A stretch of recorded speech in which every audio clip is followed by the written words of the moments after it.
If you run a business law practice and you're not on Google, well, you might as well be invisible and you're leaving a lot of money on the table, but it doesn't need to be like that. In today's video, I'm going to show you exactly how to rank your business law website on Google using SEO. Let's dive straight in. Today, I'm going to show you our 6-step process that you can use in order to get your website ranking at the top of Google. I'm going to clearly lay out all of the steps that you need to take so that you can implement these strategies for yourself. If at any point you would like some help with it, or if you would like us to do it all for you, then please do get in touch. There's a link in the description below. If you're watching this video, I'm going to assume that you know what SEO is, the process of getting your website to the top of Google. There's one reason that I love SEO, and that is because in my experience, it tends to drive the best customers. If you think about it, the customer that is searching for your service or product is going to be the best type of customer because they're going to stick around longer, they're going to convert better on your website, and because they've already decided that they need your service. So without further ado, let's dive into this 6-step process. Step number 1 of any good SEO strategy is keyword research. This is the process of understanding what do people actually search on Google in order to find your type of business. Doing solid keyword research will help us position our website for the right terms. After all, there's no point in building a website and having a strategy around a keyword that nobody searches. I mean, what is the point? The easiest way to do keyword research is using a tool called Ahrefs. They have lots of data around what people are searching in Google. The way to go about it that I recommend is go to the Keywords Explorer, type in the term for your industry, and then click search. Then once that's loaded, head over to matching terms. This will then give you a really large list of all of the keywords that contain your service or product. Go down here and select all of the keywords that match your service. Eventually, you'll have a big list of lots of keywords that are very relevant to you. So you want to put those in a spreadsheet, with one column being the keyword and another column being the search volume. And that will give you a good idea of all the different keyword options that you have that you can optimize your website. Now, save that and we'll come back to that a bit later in one of the other sections of the video. Step number 2 is competitor research. Wouldn't you love to know all of the numbers behind your competitors? Well, with SEO, you can actually do that. You see, there are certain tools that we can use, such as Ahrefs, that show us all of the SEO metrics that our competitors have, such as how much traffic they're getting, their backlinks, all of their strategy. So we can really use that to our advantage and it will help inform our own strategy. The way that we can do our competitor research is we can go back to Ahrefs or another similar tool and we can type in the URL of our competitor. I'm just going to pick a random business here just to demonstrate. So we go to Site Explorer, we type in the URL, and then that will give us all of the metrics of this business. So here we are, we can see all of the different metrics. Now, a lot of this might be confusing for you, but I'm going to run through it one by one. So first of all, we can look at the traffic that we're getting. So this business is getting about 30,000 organic visitors per month to their website. So if this was a top competitor of yours in the niche and, maybe they're number 1 for a lot of the terms that you're going after, then you'll know the type of opportunity that you have by implementing SEO. You can even work backwards to try and work out, okay, how much revenue are they getting from this SEO? So if they've got 30,000 traffic, you could assume a conversion rate, depending on the type of business, maybe somewhere between 2 to 15%.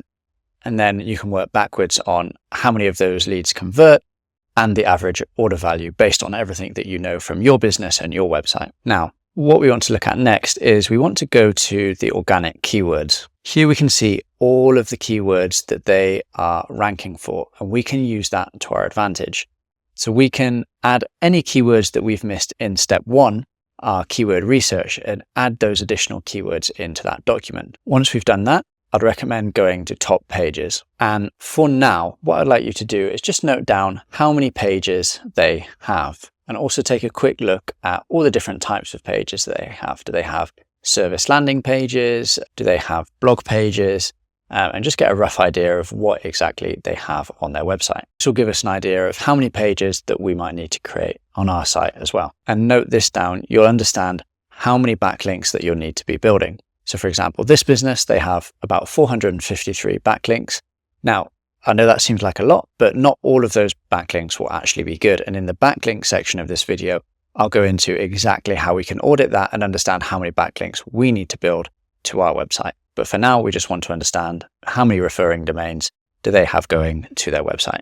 Finally, the last thing that you want to do if you're running a local business is type in your main keyword and then go down and look at this section. This is what we call the map pack or the local search results.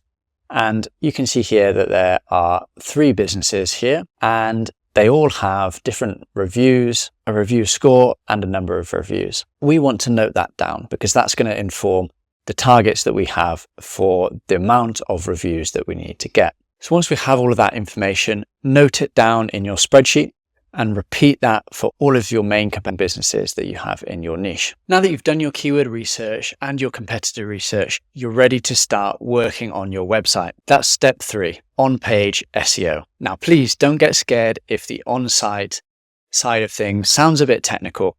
I'm going to break it down and make it as easy as possible for you. Alternatively, if you're already working with a web development agency or freelancer, you can use what I'm saying and give the instructions over to them. We want to go back and visit our keyword research. Now, for our key services or areas or products, we all want to create dedicated landing pages for these keywords. Now, what a dedicated landing page looks like is usually something fairly similar to your homepage, but all of the content and the keywords on that page are really focused around that core keyword to do with your service. So what do you want to do? Well, the best practices are that you should put your main keyword on these pages, and they should go in these locations. The first is it should be in the main title of your page. The second is it should be in the main heading of the page. Third, it should be within the first 100 words of the content on your page. It should also be in the URL. And then finally, you want to include it roughly 1 to 2 times every 200 words that you keep writing. However, there is a caveat there. You don't want to just force your keyword into the writing.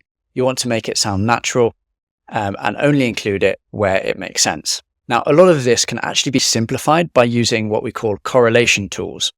So correlation tools look at the results for your keyword that are on page 1. They'll do a lot of calculating and magic in the background, and then they'll tell you exactly how many times that you should include your keyword, where you should include it, all of the other similar keywords that you should include within your writing. And then it gives you a score that you can use to evaluate your writing. So some of these tools are Surf for SEO, and I like to use it just to make this process really easy. Finally, the last thing I'd like you to do on your on-page is include an FAQ section. So you can get FAQs by, number 1, thinking about what are the common things that your customers ask you when they inquire about this service. And then number 2, if you go to Google, search in your main keyword, then scroll down to the people always ask section.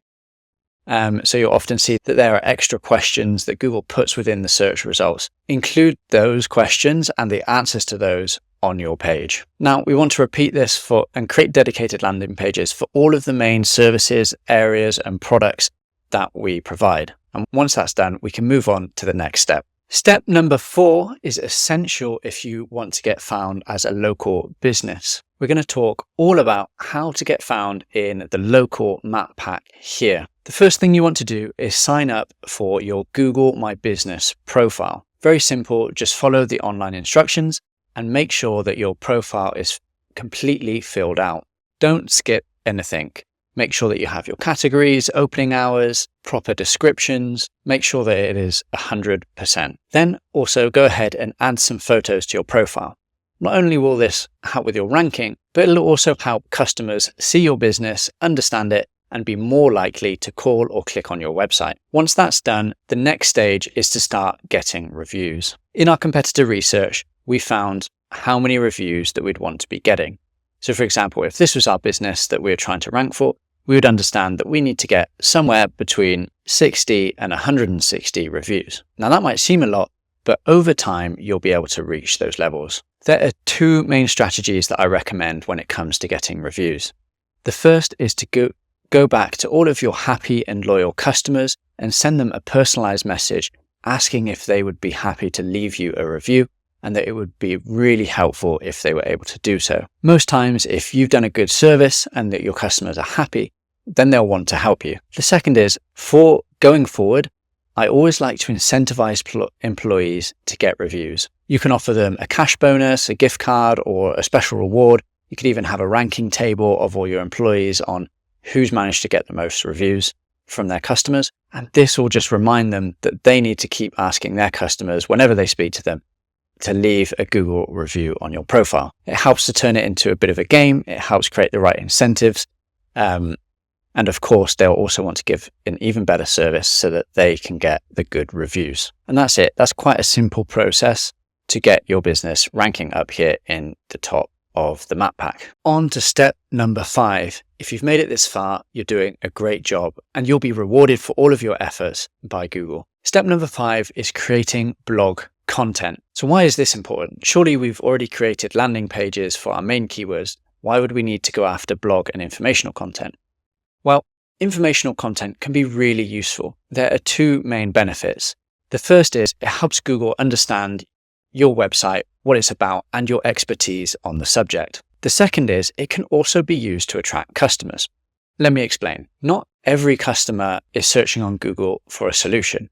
Often they're trying to find out more information about problems that they're having. From a marketing perspective, we say that they are higher up the buying funnel. So if we're able to get potential customers on our website before they realize they need the solution that we provide, we can either capture their details during that point, help them understand that they might need our solution, or if we're getting really clever, eventually we can start using things like meta ads to retarget them on Facebook and using our meta pixel. So how many articles should we be writing? What should we write about? Well, the first thing is we want to understand how many articles our competitors have written. So go back to your competitor research notes from step 2, look at how many pages they have and how many of those pages are informational blog articles. We'll want to write about the same amount, but let's try and go a little bit further and write even more, maybe say 10 to 20% more. In terms of what we should write about, well, we can write about exactly what our competitors have been writing about, but you can also revisit step 1 to understand what informational keywords there were in your niche. When you're doing this, remember, if you can, use a correlational tool like Surfer SEO, and if not, then just remember the best practices of a keyword in the title of your page, a keyword in the main heading, in the first 100 words, in the URL, and 1 to 2 times for every 200 words that you write. Now, it can seem very overwhelming if you have to write lots and lots of blog articles. What I'd recommend is breaking this down into a monthly target. So instead of having to write, say, 20 articles in month 1, what you can do is split that over 6 months and maybe write 3 to 4 articles per month. That'll help it be a lot more manageable. But if we do have the option, I always prefer to batch create all the content up front. That's because the sooner we get that on the website, the sooner that Google is going to discover those articles and going to start sending us traffic. Another option might be to work with a freelance writer or a content creation agency. Now, we've done a lot of foundational work here, but step number 6 is what is really going to drive the increase in rankings for our website. These are backlinks, and you can think about them as the fuel to our fire. Backlinks are links coming from other websites to our website, and there are many different types, and I'm going to explain exactly how many you need to build, what type, and how to do it. Now, there are many types of backlink, but I've tried to simplify it with something that I came up with called the link building pyramid. So you can see here my post on LinkedIn. If you look at the bottom, that is our starting point. That is something called foundational links. These are the type of links that any normal business should expect to have. They are links from our social profiles. So you want to go ahead and set up all of the different social profiles, Facebook, Instagram, LinkedIn, also some of the less known ones, maybe Reddit, Pinterest, and make sure that all the profiles have a link back to your website. The next is directories. So even if you don't have a physical location, it's worth getting directory listings because this, again, is just another foundational link. They're very cheap, easy, and quick to build, so it's just worth doing. Once we've got those out the way, it starts to get a bit more fun. We go on to the next tier, which is relevancy. Here we build relevancy by getting posts on other people's websites that include a link back to ours. These are called guest posts. And in most cases, we'll have to pay the website owner to post that on their website with a link back to us. You can expect to pay anywhere between $100 and $400 per post on the quality of the link and the website that it's linking from.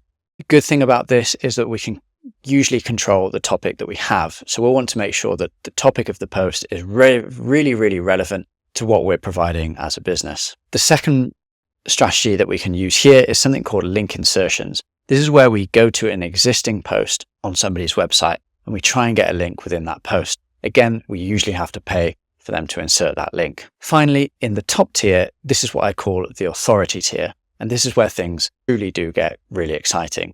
These types of links are the best links from major media websites, and we achieve this by doing PR activities. These are digital PR and journalist requests. Journalist requests are when a journalist posts something, say for example on X, where they're looking for a source or some sort of insight to add to one of their stories. If we respond to those and we add valuable insights that they can use, then they will quote us in the story, and oftentimes they'll include a link back to our website. This is a really great way to build some top quality links. But the thing about journalist requests are there are only a certain amount of them available. So if we're really looking to grow our link profile and scale up our link building efforts, then digital PR is really the strategy that we want to be following. Digital PR is where we're sending out interesting insights, data, or advice to journalists that they can use as the basis of an article. Now, the reason that this works is because journalists have very high targets in terms of what they need to write. Maybe they've got to write like 8 articles per day. So if we can send them something that is interesting and useful that they can turn into an article, well, they're going to be grateful for that. And as a return, they'll credit us as the source and include a link at the same time. And that is how we get featured on major media websites such as Forbes, USA Today, and the New York Post. Now, this is our bread and butter as a company. We do link building, and specifically we do digital PR link building. So I just want to show you an example of a campaign that brings this strategy to life.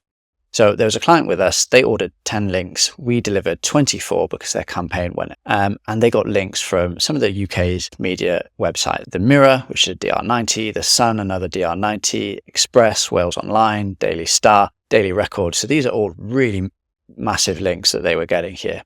So what did we do to do that? Well, they were a plumbing retailer, and we came up with a campaign that used their spokesperson and gave advice on how to avoid mold within your bathroom. So we came up with this because we'd researched all the types of topics that journalists write about, and we noticed that the year prior, this was a talked about topic. So we were able to put our own spin on it, add in a really relevant expert, and send it out to journalists, and they loved it. Now, the number one question I get from customers is, how many links do I need to build? Well, what we can do is go back to our competitor research and we can look at how many links our top competitors have. We'll want to use that as a benchmark for us to achieve and then beat. So if we go back to the example website we looked at earlier, we can see they have 40 links, which might seem like a lot of links, but it's actually quite achievable. Once we break it down, we can see what types of links they have. I would go ahead and estimate that there are a lot of links in here that are just not that relevant. You can see that there are all sorts of random websites that have just scraped the web and they've just got a link back from this very spammy website.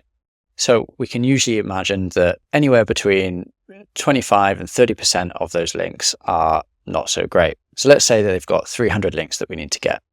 Well, a lot of those will be foundational links, such as social media profiles and links from directories. So say that makes up another 100, then the rest will likely be, then we can eliminate anything that's under DR30, because really those types of websites, they don't drive a lot of power. So you can see that brings that down to 170 links. So again, if we take out all the spammy ones from that, maybe there's about 100 links that we might need to build for this website.